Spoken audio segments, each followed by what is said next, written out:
Bakit binobomba ng US ang Venezuela? Dahil po yan sa imperialismo, sa langis at digmaan laban sa soberanya. Ano ba ang imperialismo, mga kababayan? Ito po ay panghihimasok at pananakop ng isang makapangyarihang bansa sa mahihinang bansa upang kontrolin ang kanilang yaman, politika at kinabukasan. Hindi po ito isang usapin ng pakikialam, simpleng pakikialam lamang ng Estados Unidos. At ang tanong, may karapatan ba ang US na bombahin ang Venezuela? Wala hong karapatan ang kahit anumang bansa na bombahin ang isang bansa. Ang tunay po ditong tanong, bakit palaging bomba ang sagot ng Estados Unidos kapag may bansang tumatangging sumunod sa kanila? Ang nagaganap ngayon ay hindi po yan simpleng aksidente. Hindi po yan simpleng binomba lamang, kundi ang opensibang militar ng US sa Caracas, Venezuela at mga estratehikong lugar ay bahagi po ng matagal na hong taktika ng imperialismo para gipitin, pahinain at wasakin ang isang gobyernong iginigiit po ang kanilang soberanya. Hindi po ito simpleng tungkol sa demokrasya. Kung demokrasya po ang pakay ng Estados Unidos, hindi ito susuporta sa mga diktador, okupasyon at gerang walang pakundangan sa iba't ibang panig ng mundo.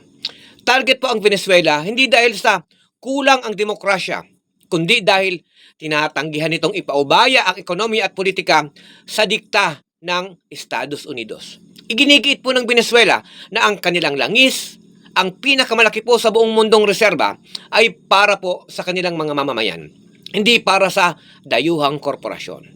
Hindi po ito usapin ng demokrasya o kapayapaan o laban sa kung anumang krimen. Tulad po ng ginawa ng Estados Unidos sa Vietnam, sa Iraq, sa Afghanistan, sa Palestine at Libya.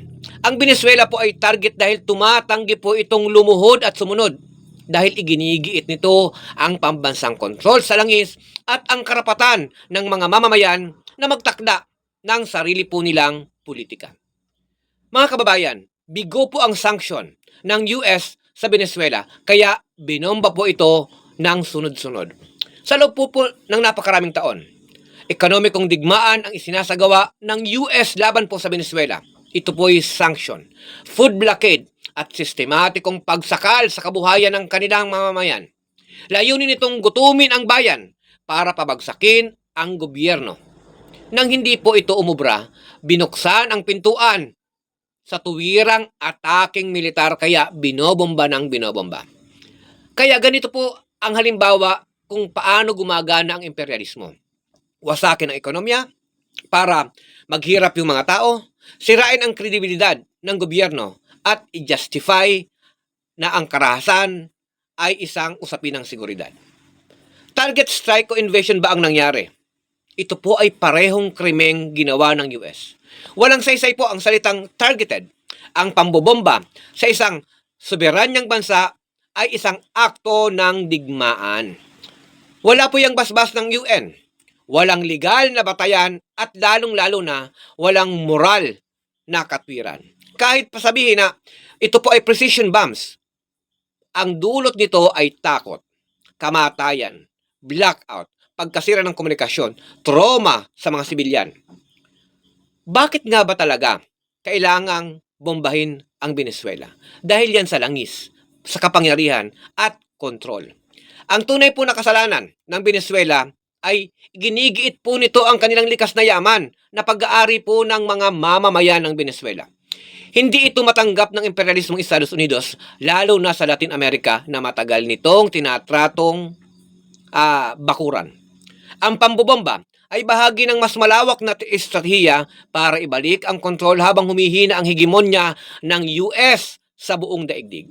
Bakit dapat manginig din tayong mga Pilipino? Hindi ito malayong mangyari po sa atin ang ganitong digmaan. Ang parehong militar na bumobomba sa Caracas, sa Venezuela, ay malayang kumikilo sa Pilipinas sa ilalim po ng EDCA o Enhanced Defense Cooperation Agreement at iba pang mga kasunduang militar. Ginagawang lunsaran ng digmaang imperialista ang ating bayan. Digmaang hindi atin at laban sa kating interes. Sa bulag na pagsunod po ng rehimeng Marcos Jr. sa Washington, sa Estados Unidos, isinusugal ang buhay ng mga Pilipino at sinisuko ang soberanya. Eksaktong dahilan kung bakit inaatake po ang Venezuela at hindi malayong mangyari yan sa Pilipinas. Ang katotohanan po, mga kababayan, hindi ito tungkol sa kapayapaan. Hindi rin ito tungkol sa isang demokrasya. Ito ay tungkol sa pagkontrol, pandarambong at panunupil sa mga bansang lumalaban sa sariling kasandan. Pinatunayan po ng kasaysayan, hindi nadadala sa bomba ang sambayanang handang lumaban. Mula po sa Pilipinas, patungo po sa Venezuela, iisa po ang aral. O mula po sa Venezuela o patungo sa Pilipinas, iisa po ang aral. Ang mamamayang lumalaban sa imperialismo ay hindi kailanman mapapasuko ng dahas. Kaya mga kababayan, ito pong nangyayari sa Estados Unidos ay pwedeng mangyari sa Pilipinas. Hands off Venezuela, ibagsak ang imperialismong Estados Unidos, walang base militar na dayuhan sa Pilipinas. Yan po ang ating panawagan. Mula Pilipinas hanggang Venezuela, sinisigaw po natin yan.